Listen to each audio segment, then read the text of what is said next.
Yeah, I just say, Didi, to you, a bit of good news for Liverpool fans, and I take it you are a Liverpool fan. Firmino's come back into form in a big way. He had 3 or 4 months before Christmas when it looked as if whether it was a hangover from the World Cup, whether it was the fact that his Salah had come into a position he'd played, but he's back now, and he is a super player.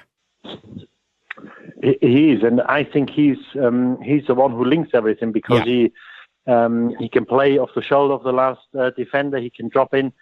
He links the player well, and he's lethal in front of goal. And yes, he has been a little bit quiet, but I think that's the way he plays. I think the more you think he's gone cold, I think the more dangerous he is because he kind of wanders over the pitch.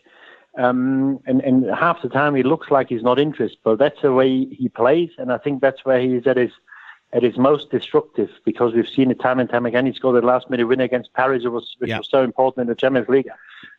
Terrific player, and the role he's got there to link up with Mane and Salah. If you've got a player with his technical ability and you've got a pace on the wing, this is why it works so well. And I wouldn't say Firmino is the most important out of the three, but probably the one who doesn't get enough headlines or as much headlines as the other two, but I think is equally important.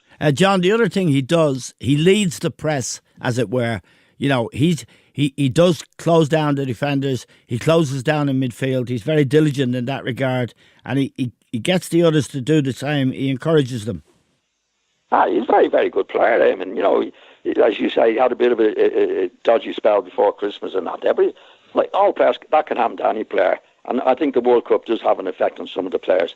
But he's back on form now. So he's one of the trio that's really, really top class and very, very dangerous to the opposition. Now, John, there's no doubt about it.